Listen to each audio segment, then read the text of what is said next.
Hello guys, welcome back to my YouTube channel. स्वागत है आप सभी का हमारे यूट्यूब चैनल पर। तो आज के इस वीडियो लेक्चर में मैं आपको पढ़ाने वाला हूं इंग्लिश ब्लैक बुक का मोस्ट इंपॉर्टेंट सिनोनिम, जो कि एसएससी के प्रीवियस ईयर में कई बार पूछा गया है। और आज हम पढ़ने वाले हैं इसका सेट नंबर 5, जिसमें हम 81 से लेकर के 100 तक के सिनोनिम्स को कवर करने वाले हैं। अगर आपको इसका पीडीएफ लेना है तो आप हमारे टेलीग्राम चैनल से जुड़ जाएगा। तो चलिए बिना टाइम वेस्ट किए वीडियो की शुरुआत करते हैं। पहला वर्ड आपके सामने है एनोइंग। एनोइंग का मतलब होता है कष्टदायक, यानी जो हमें पीड़ा दे, कष्ट दे, उसको एनोइंग बोलते हैं। देखो, इसको याद ऐसे करेंगे, जैसे बात बात पर अगर कोई कुछ भी पूछोगे और बात बात पर कहेगा नो नो नो, बात बात पर अगर नो नो कहेगा तो वो आपके लिए क्या हो जाएगा? कष्टदायक हो जाएगा, पीड़ादायक हो जाएगा ना। तो एनोइंग का मतलब क्या हो जाएगा? कष्टदायक या पीड़ादायक। सिनोनिम आप देख सकते हैं डिस्टर्बिंग, यानी डिस्टर्ब करने वाला हो। इरिटेटिंग, इरिटेट कर देना। इरिटेट आप सुने होंगे, कहते हैं बहुत इरिटेट हो गए, परेशान हो जाना। और बोदरसम, बोदर का मतलब क्या होता है? बोदर का मतलब होता है किसी को परेशान करना, कष्ट देना। तो बोदरसम का मतलब कष्टदायक। और वेक्सिंग, वेक्सिंग का मतलब क्या होता है? वेक्स का मतलब होता है चिड़चिड़ा कर देना, किसी को चिढ़ा देना, कष्ट देना, दुख देना। तो एनॉय का मतलब हो जाएगा कष्टदायक या दुखदायक। सिनोनिम हो जाएगा आपका डिस्टर्बिंग, इरिटेटिंग, बोदरसम और वेक्सिंग। नेक्स्ट वर्ड है आपका एनल। एनल का मतलब होता है रद्द करना। इसको याद ऐसे कर लीजिएगा कि जैसे इसमें बोला जा रहा है एनल, नल आ रहा है ना, नल। तो पुराने समय में क्या होता था? नल यूज किया जाता था, हैंड पंप। तो आजकल नल को क्या कर दिया गया? रद्द कर दिया गया। नल के स्थान पर क्या लगाया जाता है? टैप लगाया जाता है, यानी टोटी वो लगाया जाता है। तो नल को क्या कर दिया गया है? रद्द कर दिया गया है। तो एनल का मतलब क्या हो जाएगा? एनल का मतलब हो जाएगा रद्द करना। याद कर लेंगे, नल, नल को क्या कर दिया गया है? रद्द कर दिया गया है। सिनोनिम आप इसका देख सकते हैं इनवैलिडेट, यानी उसकी वैलिडिटी को क्या कर देना? समाप्त कर देना, इनवैलिडेट कर देना। कैंसल मतलब आप जानते ही हैं, कैंसल का मतलब रद्द करना होता है। रिपील, ये मोस्ट इंपॉर्टेंट वर्ड है, रिपील। रिपील का मतलब होता है रद्द करना। ओके। और रिवोक, रिवोक का मतलब वैसे उकसाना होता है, मतलब किसी चीज को खराब कर देना होता है। अबॉर्ट, अबॉर्ट तो आप जानते हैं, अबॉर्ट का मतलब होता है बेकार कर देना। जैसे आपने सुना होगा कि कोई महिला उसने अबॉर्शन करा लिया, तो अबॉर्ट, अबॉर्शन से ही, अबॉर्शन जो है अबॉर्ट से बना हुआ है। तो अबॉर्ट, अबॉर्शन मतलब किसी चीज को खराब करा देना। अबॉर्शन का मतलब होता है गर्भपात कराना। तो एनल मतलब क्या हो जाएगा? एनल का मतलब हो जाएगा रद्द करना। सिनोनिम हो जाएगा आपका इनवैलिडेट, कैंसल, रिपील, रिवोक और एबॉर्ट, या नगेट भी होता है। इसका बहुत सारा सिनोनिम है, फिलहाल हम 4-5 ही सिनोनिम को देखते हैं। नेक्स्ट वर्ड है आपका एनाडाइन। एनाडाइन का मतलब क्या होता है? एनाडाइन का मतलब होता है पीड़ा नाशक, यानी जो हमारे कष्ट को हर ले, दुख को हर ले, उसको हम एनाडाइन कहते हैं। तो ये इसको याद कर लो, सिप्ला, अच्छा एनाडिन भी बोलते हैं इसको। सिप्लाडिन, डेकाडिन ऐसे आती है ना दवाइयाँ, तो उसमें डिन डिन लगा रहता है। तो जो ये होती है दवाई है, और दवाई क्या करती है? हमारी पीड़ा को हर लेती है, कष्ट दूर कर देती है। तो पीड़ा नाशक, दर्द नाशक होता है। एनाडिन का मतलब क्या हो जाएगा? पीड़ा नाशक या कष्ट नाशक। सिनोनिम हो जाएगा आपका बेनाइन। बेनाइन का मतलब क्या होता है? बेनाइन का मतलब होता है अच्छा, जो हमारे लिए अच्छा हो, उसको हम बेनाइन बोलते हैं। हार्मलेस का मतलब क्या होता है? हार्मलेस का मतलब होता है जो नुकसान ना पहुंचाए। नुकसान ना पहुंचाए मतलब हमारे लिए क्या होगा? अच्छा होगा। ओके। तो सेफ मतलब क्या होता है? सेफ का मतलब सुरक्षित, यानी पीड़ा नहीं देगा, सुरक्षित होगा। इनोसेंट, माइल्ड और जेंटल, ये इसके सिनोनिम हो जाएंगे। तो एनाडिन का मतलब हो जाएगा पीड़ानाशक। सिनोनिम हो जाएगा आपका benign, harmless, safe, innocent, mild और जेंटल। नेक्स्ट वर्ड है आपका एनामलस। एनामलस का मतलब क्या होता है? एनामलस का मतलब होता है अजीब। इसको ऐसे याद कर लेना। देखो यहाँ पर लिखा गया है नो, और इसको पढ़ लो मेल। मतलब मेल नहीं आया। अगर कोई आपसे बात करना चाहता है, जैसे मान लो आप बहुत बड़े अधिकारी हो, तो पहले क्या करना पड़ेगा? उसको मेल भेजना पड़ेगा कि सर हम आपसे बात करना चाहते हैं, मिलना चाहते हैं। और बिना मेल नहीं भेजा, नो मेल, मेल नहीं भेजा और बिना मेल भेजे ही आपसे बात करना चाहता है, तो आपके लिए क्या होगा? बहुत ही अजीब होगा। तो एनॉमलस का मतलब क्या हो जाएगा? अजीब। याद कर लेना, no mail, no mail, mail नहीं भेजा तो क्या है आपके लिए? अजीब है। सिनोनिम आप देख सकते हैं पेकुलियर। पेकुलियर बहुत इंपॉर्टेंट वर्ड है, कई बार पूछा गया। पेकुलियर का मतलब एकदम अजीब या विचित्र। और अनयूजुअल का मतलब क्या होता है? देखो, यूजुअल का मतलब सामान्य सा, मतलब जो हमारे लिए एकदम साधारण सा है। और अनयूजुअल का मतलब क्या हो जाएगा? असामान्य, अजीब हो जाएगा ना। एबनॉर्मल, देखो नॉर्मल का मतलब होता है सामान्य, और अब लग गया, ए भी लग गया, मतलब इसका ये एंटोनिम हो जाएगा। तो एबनॉर्मल मतलब हो जाएगा असामान्य, अजीब। और एक्सेप्शनल, एक्सेप्शनल पावर कहते हैं ना, एक्सेप्शनल पावर मतलब विचित्र या अजीब कह सकते हैं। तो एनॉमलस का मतलब होता है अजीब, और इसका सिनोनिम हो जाएगा आपका पेकुलियर, अनयूजुअल, एबनॉर्मल और एक्सेप्शनल। नेक्स्ट वर्ड देखते हैं। अगला वर्ड है आपका आंसर। आंसर का मतलब उत्तर देना होता है, तो ये साधारण सा वर्ड है। इसके सिनोनिम के देख लेते हैं। रिप्लाई। रिप्लाई मतलब उत्तर देना होता है। रिस्पॉन्स। रिस्पॉन्स का मतलब होता है किसी चीज पर प्रक्रिया देना। प्रक्रिया देने का मतलब क्या होता है? उत्तर देना। फीडबैक। फीडबैक बहुत इंपॉर्टेंट वर्ड है। जैसे आप किसी कस्टमर केयर से बात करते हैं या किसी साइट पर जाते हैं तो उसमें आपको फीडबैक देना रहता है कि आप इस चीज से कितना संतुष्ट हुए, तो मतलब उत्तर ही देना हो जाएगा ना। और रिजॉइंडर। रिजॉइंडर का मतलब भी उत्तर देना होता है। रेट्रॉट, ये जरूर याद रखिएगा। तो आंसर मतलब उत्तर देना, सिनोनिम हो जाएगा रिप्लाई, रेस्पॉन्स, फीडबैक, रिजॉइंडर, रेट्रोट या रिएक्ट भी होता है। रिएक्ट का मतलब भी प्रक्रिया करना। ओके। एंटागोनिस्ट का मतलब क्या होता है? एंटागोनिस्ट का मतलब होता है विरोधी। देखो जहां पर भी एंटा लगे ना, तो एंटा का मतलब क्या होता है? एंटा का मतलब अपोजिट वाला होगा, कोई विरोधी टाइप का होगा। तो एंटा का मतलब क्या होगा? हमेशा निगेटिव सेंस में दे जाएगा। तो एंटागोनिस्ट मतलब क्या हो जाएगा? विरोधी, दुश्मन, शत्रु टाइप का।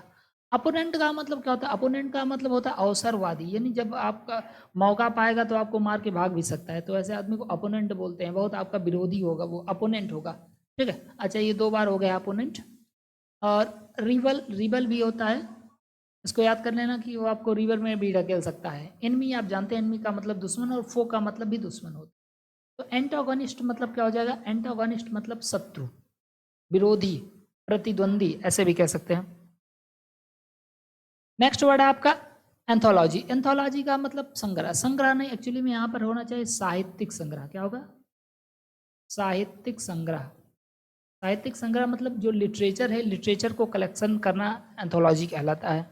सिनोनिम आप देख सकते हैं। कलेक्शन मतलब किसी चीज़ का कलेक्शन कर रहे हैं। किसका कलेक्शन कर रहे हैं? पोएम्स का कलेक्शन कर रहे हैं, किसी बुक्स का कलेक्शन कर रहे हैं। कंपाइलेशन, तो सुने होंगे आप, कंपाइल कर दिया गया ढेर सारा, मतलब जैसे कोई चीज़ रिटर्न में है उसको एक जगह अगर इकट्ठा कर दिया जाता है उसको कंपाइल बोलते हैं। तो कंपाइल से ही बना हुआ है कंपाइलेशन। ओके। तो कलेक्शन और कंपाइलेशन, इसका मतलब हो जाएगा किसी लिखी हुई चीज़, किसी काव्य संग्रह, इन सब चीज़ों को इकट्ठा करना। और मिसलेनी। मिसलेनी मतलब होता है इकट्ठा कर देना। सिलेक्शन का मतलब होता है कोई चीज़ चयनित कर दिया गया, ढेर सारा चीज़ था उसमें से चयनित करके लाके रखा गया, तो सिलेक्शन। हालांकि सिलेक्शन का मतलब चयन भी होता है। तो एंथोलॉजी का मतलब क्या हो जाएगा? साहित्यिक संग्रह। और सिनोनिम हो जाएगा आपका कलेक्शन, कंपाइलेशन, मिसलेनी और सिलेक्शन। नेक्स्ट वर्ड देखते हैं एंटीसिपेट। एंटीसिपेट का मतलब होता है आशा करना, या कह सकते हैं पूर्व अनुमान लगाना कि आगे क्या हो सकता है। तो इसको ऐसे याद रखो। देखो इसमें लिखा गया आंटी पेट सा, इसको सी नहीं सा पढ़ो। तो आंटी सा पेट, गांव में एक आंटी है और आंटी बहुत ज़्यादा मोटी है, एकदम उनका पेट निकला हुआ है। तो हम एक्सपेक्ट करते हैं, हम ऐसी आशा करते हैं कि हमारा पेट जो है वो आंटी के जैसा ना हो। तो एंटीसिपेट, आंटी के जैसा पेट ना हो, हम ऐसी क्या करते हैं? हम ऐसी आशा करते हैं। तो एंटीसिपेट का मतलब क्या हो जाएगा? आशा करना, अनुमान लगाना। ठीक है। सिनोनिम आप देख सकते हैं एक्सपेक्ट। एक्सपेक्ट का मतलब क्या होता है? एक्सपेक्ट का मतलब आशा करना। फोरसी का मतलब क्या होता है? फोरसी का मतलब होता है आगे आने वाली चीज़ों को देख लेना कि आगे क्या होने वाला है। फोर का मतलब क्या होता है? दूर सी मतलब देखना, मतलब दूर की चीज़ को ही देख लेना कि आगे भविष्य में क्या होने वाला है, तो ऐसा अनुमान लगा लेंगे कि नहीं। प्रीडिक्ट मतलब आप जानते हैं, प्रीडिक्ट का मतलब क्या होता है? भविष्यवाणी करना, आशा करना कि आगे क्या होगा। अवेट। अवेट का मतलब होता है कोई चीज़ होने वाला। और look forward to. Look forward to का मतलब होता है आशा निहारना या किसी चीज़ की आशा रखना। तो एंटीसिपेट का मतलब हो जाएगा आशा करना। याद करेंगे आंटी सा पेट ना हो, ऐसा हम आशा करते हैं। सिनोनिम हो जाएगा आपका expect, foresee, predict, await, look forward to. Next word है इसका पास्ट फॉर्म है एंटीसिपेटेड, मतलब वही पूर्वानुमान या आशा। तो इसमें भी वही पास्ट फॉर्म हो जाएगा, प्रिडिक्टेड, एक्सपेक्टेड, अवेटेड और इनविजनड। इनविजनड याद रखिएगा, ये थोड़ा सा अलग है। ठीक है। तो इनविजनड का मतलब क्या होता है? इनविजनड का मतलब आगे क्या होने वाला है उसका हम अनुमान लगा लें। एंटीपैथी का मतलब क्या होता है? एंटीपैथी का मतलब होता है घृणा। इसको याद ऐसे करोगे, एंटी, आंटी, पोथे, पैथी को याद करो पोथी से। आंटी जो है वो पोथी पढ़ने से घृणा करती है, उनको पोथी नहीं, पोथी जानते हैं बाल पोथी आती है ना पढ़ने वाली, तो आंटी को पोथी नहीं पढ़ना, मतलब उनको पोथी पढ़ने से क्या होती है? घृणा होती है। तो एंटीपैथी मतलब घृणा हो जाएगा। सिनोनिम आप देख सकते हैं डिसलाइक। डिसलाइक का मतलब क्या होता है? नापसंदगी। लाइक मतलब पसंद करना, डिसलाइक मतलब नापसंद। एवर्जन का मतलब क्या होता है? एवर्जन का मतलब भी घृणा करना होता है। इसको मैंने आपको याद कराया था कि एप्पल का वर्जन, अगर मान लो कोई ऐसा वर्जन आप एंड्रॉयड 15 पर चला रहे हैं और आपको एंड्रॉयड 7 या 8 दे दिया जाए, तो ऐसा वर्जन मिल जाएगा, तो उस वर्जन से आप क्या करेंगे? घृणा। एनिमोसिटी का मतलब भी घृणा होता है, इसको याद कर लेना कि एनी जो है अपनी मौसी से घृणा करती हैं क्योंकि उसकी मौसी उसको बहुत पीटती थी। हॉस्टिलिटी, हॉस्टिलिटी, हॉस्टिलिटी का मतलब क्या होता है? हॉस्टिलिटी का मतलब दुश्मनी या शत्रुता होता है। और हॉस्पिटलिटी का मतलब क्या होता है? हॉस्पिटलिटी का मतलब होता है किसी के लिए कुछ अच्छा करना। हेटेड मतलब आप जानते हैं, हेट से बना हुआ है नफरत। चलिए नेक्स्ट वर्ड देखते हैं। अगला है आपका एंटिक। एंटिक का मतलब क्या होता है? प्राचीन। तो एंटिक प्राचीन, ये आप मुझे लगता है जानते होंगे। एंटिक मतलब क्या होता है? प्राचीन। इसको याद कर लेना। एंशियंट से ना एंटिक, अगर कहीं पर एंटिक लगा रहे मतलब उसका मीनिंग होता है ओल्ड से, पुराना। तो एंटिक का मतलब क्या हो जाएगा? प्राचीन। सिनोनिम आप देख सकते हैं एंशियंट। एंशियंट का मतलब क्या होता है? एंशियंट का मतलब प्राचीन या पुराना, वहीं सेम मीनिंग है। और एंटिक्वेटेड, जैसे एंटिक है वैसे एंटिक्वेटेड है। तो एंटिक, एंटिक्वेटेड, एंशियंट और विंटेज, ये याद रखना है, विंटेज। और एर्काइक, एर्काइक का मतलब क्या होता है? एर्काइक का मतलब होता है किसी चीज को ले जाकर एक जगह इकट्ठा कर देना, मतलब वो उसको पुरानी चीजों में डाल देना, उसको एर्काइक बोलते हैं। ओल्ड मतलब आप जानते ही हैं, ठीक है। तो एंटिक मतलब प्राचीन, सिनोनिम हो जाएगा आपका एंशियंट, एंटिक्वेटेड, विंटेज, एर्काइक और ओल्ड। नेक्स्ट वर्ड है आपका एपैथेटिक। एपैथेटिक का मतलब होता है उदासीनता। उदासीनता का मतलब होता है कि किसी चीज को करने में अनइंटरेस्टेड होना। तो एपैथेटिक, उदासीनता। सिनोनिम आप देख सकते हैं इनडिफरेंट। इनडिफरेंट का मतलब क्या हो जाएगा? इनडिफरेंट का मतलब होता है आपका उदासीनता। और अनइंटरेस्टेड का मतलब क्या होता है? अनइंटरेस्टेड का मतलब जिसमें इंटरेस्ट ना हो, एकदम उदासीन भाव, नॉन चैलेंट, ये भी इंपॉर्टेंट वर्ड है। तो एपैथेटिक का मतलब होता है उदासीनता, और सिनोनिम हो जाएगा आपका इनडिफरेंट, अनइंटरेस्टेड और नॉन चैलेंट। नेक्स्ट वर्ड देखते हैं। अगला वर्ड है आपका एपैथी। देखो अभी हम लोगों ने पढ़ा था पोथी, एंटीपैथी। एंटीपैथी का मतलब भी क्या होता था? घृणा होता। और एपैथी का मतलब भी क्या होता है? घृणा। तो इसको भी ऐसे याद कर लेना, पैथी, पोथी। पोथी पढ़ने से क्या होती है? घृणा होती है। तो इनडिफरेंट, डिस इंटरेस्ट, अनकंसर्न और डिटैच। डिटैच, डिटैच का मतलब अलग हो जाना एकदम। अगला आपका एपेक्स। एपेक्स का मतलब होता है चोटी या सिरा, यानी जो सबसे टॉप मोस्ट पॉइंट होता है उसको हम बोलते हैं एपेक्स। ओके। इसका सिनोनिम जो है मोस्ट इंपॉर्टेंट पिनेकल है। पिनेकल कई बार पूछा गया है। पिनेकल का मतलब क्या होता है? पिनेकल का मतलब होता है शीर्ष बिंदु, सबसे ऊपरी हिस्सा जो है वो पिनेकल कहलाता है। बाकी आप सिनोनिम देख सकते हैं। टॉप का मतलब क्या होता है? सबसे ऊपर वाला। और समिट, समिट का मतलब क्या होता है? समिट का मतलब भी शीर्ष होता है। पिनाकल मतलब मैंने आपको बता दी। एक्मी, एक्मी इंपॉर्टेंट वर्ड है, एक्मी। इसको मैंने पढ़ाया हुआ था। एक्मी को याद करना है लैक्मी से। लैक्मी लगा लो, काले रहो तब भी एकदम क्या हो जाओ, एकदम अपने आप को शीर्ष पर ले जा सकते हो। क्लाइमेक्स आप जानते हैं, क्लाइमेक्स पर चले जाना। जेनीथ का मतलब क्या होता है? शीर्ष बिंदु। तो एपेक्स मतलब चोटी, सिरा, चोटी या सिरा। सिनोनिम हो जाएगा top, summit, Pinnacle, acme, climax और जेनीथ।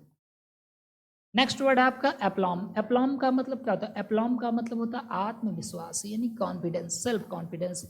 तो इसको जैसे मान लो आपसे कोई आपका दोस्त कहता है कि ऐप लो, ये वाला ऐप ले लो। तो ऐप देखो बहुत खतरनाक होता है, और अगर आप दूसरे के कहने पर ऐप ले लेते हैं और इसको इंस्टॉल कर लेते हैं तो हो सकता है कि आपका अकाउंट खाली हो जाए। तो जब भी आपसे कोई बोले कि ये वाला ऐप लो, देखो ये बी नहीं पढ़ा जाएगा, बी साइलेंट होता है ना, तो ऐप लॉम पढ़ा जाता है। तो ऐप लो, ये वाला ऐप ले लो। तो ऐप लोगे तो पहली बात तो तुमको अपने आप पे क्या होना चाहिए? विश्वास होना चाहिए कि ये वाला ऐप हमारे लिए सही है कि नहीं। तो ऐप लो, ऐप लो कोई बोलेगा तो क्या होना चाहिए? हमें अपने आप पर आत्मविश्वास होना चाहिए। तो एप्लॉम का मतलब आत्मविश्वास। सिनोनी हो जाएगा सेल्फ एश्योरेंस, यानी खुद पर एश्योरेंस होना। कॉन्फिडेंस आप जानते ही हैं। और पॉइज या कंपोजर। नेक्स्ट वर्ड है आपका एपालिंग। एपालिंग का मतलब क्या होता है? एपालिंग का मतलब भयावह, यानी डरावना।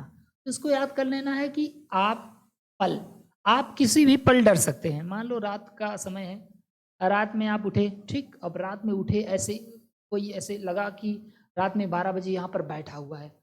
अब आप उसको देख करके तुरंत क्या हो जाएंगे? डर जाएंगे। तो आप किसी भी पल डर सकते हैं। और सुबह उठे तो देखे वहां पर बोरा रखा गया था।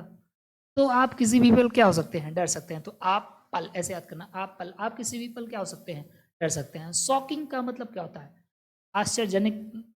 और ड्रीडफुल मतलब डरावना। आफुल मतलब क्या होता है? आफुल का मतलब अजीब टाइप का। हॉरिबल मतलब डरावना होता है। और डिस्गस्टिंग मतलब एकदम बेकार सा होता है। नेक्स्ट वर्ड है आपका अपेरेंटली। अपेरेंटली का मतलब क्या होता है? स्पष्ट, यानी क्लियरली। तो इसको ऐसे याद कर लेना कि आपके जो पेरेंट हैं वो एकदम अस्पष्ट होते हैं। अगर मान लो आपको गोवा जाना है, आप अपने पेरेंट्स से बोलेंगे कि मम्मी हमको गोवा जाना है, पिताजी हमको गोवा जाना है, तो क्या होगा? तो आपके पेरेंट्स जो हैं वो अगर आपको जाने देंगे तो कहेंगे ठीक है जा सकते हो, और नहीं जाने देंगे तो क्या बोलेंगे कि नहीं जाना है कहीं पर। तो अपेरेंटली मतलब आपके जो पेरेंट हैं वो अस्पष्ट होते हैं किसी भी बात को लेकर के, ठीक है। तो सीमिंगली का मतलब क्या होता है? सीमिंगली का मतलब होता है एकदम दिखता हुआ, जो चीज़ एकदम दिख रही है, स्पष्ट है, क्लियर। एविडेंट मतलब आप जानते हैं, एविडेंट का मतलब ऐसे साबुत भी होता है, उसी से बना हुआ एविडेंटली, यानी स्पष्ट रूप से। और सीमिंगली, अच्छा ये तो 2 बार रिपीट हो गया। विजिबली मतलब दिखता हुआ, ठीक है। नेक्स्ट वर्ड देखते हैं अपील। देखो अपील का मतलब क्या होता है? अपील का मतलब होता है कि किसी से अनुरोध करना। ये उसका होमोफोन्स है, मतलब स्पेलिंग तो सेम है, लेकिन अपील का मतलब एक अनुरोध करना भी होता है और इसका मतलब आकर्षण भी होता है। दोनों स्पेलिंग सेम सेम है, ठीक है। तो अपील का मतलब अनुरोध करना भी होता है और अपील मतलब आकर्षण भी होता है, यानी सिनोनिम हो जाएगा चार्म, अट्रैक्टिवनेस, फैशन या अट्रैक्शन। ये आप सारा वर्ड जानते होंगे, चार्म, अट्रैक्टिवनेस, फैशन और अट्रैक्शन। नेक्स्ट वर्ड देखते हैं। अगला है आपका अपीयर। अपीयर का मतलब क्या होता है? अपीयर का मतलब होता है प्रकट हो जाना, यानी दिखाई पड़ना, ओके। सिनोनिम होता है इसका सीम। सीम मतलब क्या होता है? सीम मतलब वहीं प्रकट होना, दिखाई देना। इमर्ज का मतलब क्या होता है? इमर्ज का मतलब होता है किसी चीज से निकलना। अब जैसे मान लो गोबर है, अब गोबर में से कीड़ा निकल रहा है तो उसको क्या बोलेंगे? इमर्ज हो रहा है, समझे कि नहीं? तो इमर्ज मतलब क्या होता है? निकलना। सरफेस मतलब क्या होता है? सरफेस मतलब सतह पर आना। अब जैसे मान लो पानी है, उसी में कोई आदमी डूब गया, अब डूब गया तो मर जाएगा, मर जाएगा तो क्या होगा? ऊपर सतह पर आ जाएगा कि नहीं? तो प्रकट हो जाएगा वहां पर। और सो अप का मतलब क्या हो जाएगा? वहीं प्रकट होना और मेटेरियलाइज। नेक्स्ट वर्ड देखते हैं। अगला वर्ड है आपका एपीस। एपीस का मतलब क्या होता है? एपीस का मतलब होता है शांत करना। इसको ऐसे याद कर लेना कि आप मान लीजिए लेकर आए एप्पल, और आपके घर में हैं 2 बच्चे। अब एक बच्चा ले लिया, पूरा एप्पल खा लिया। अब एप्पल खा लिया तो क्या, दूसरा बच्चा रोने लगेगा। तो ऐसे में क्या करना है आपको? एप्पल का पीस करना है। क्या करना है? पीस। एप्पल का क्या करना है? पीस करना है। एप्पल का पीस करेंगे और दोनों को दे देंगे, और दोनों को दे देंगे तो क्या हो जाएंगे? बच्चे शांत हो जाएंगे। तो अपीस मतलब क्या हो जाएगा? शांत करना। सिनोनिम हो जाएगा पैसिफाई। मोस्ट इंपॉर्टेंट है प्लेकेट। प्लेकेट बहुत इंपॉर्टेंट वर्ड है, कई बार पूछा गया। प्लेकेट सूद, और ये तो एसएससी में सीजीएल में पूछा गया था, सूद। मॉलिफाई मतलब भी शांत कराना होता है, और कॉन्सिलेट, हालांकि शांत कराना का मैंने बहुत सारा वर्ड पहले ही करा दिया हुआ है, इसलिए इसमें थोड़ा अलग अलग मैंने करा दिया ना। तो फिलहाल याद रखेंगे, अपीस मतलब शांत करना, सिनोनिम हो जाएगा पैसिफाई, प्लेकेट, सूद, मॉलिफाई और कैंसिलेट। तो गाइज अगर वीडियो पसंद आए तो प्लीज़ वीडियो को लाइक करें, नए हो तो चैनल को जरूर सब्सक्राइब करें। बाकी आपको पीडीएफ लेना है तो आप हमारे टेलीग्राम चैनल से जरूर जुड़ जाइएगा। Thank you so much. जय हिंद, जय भारत।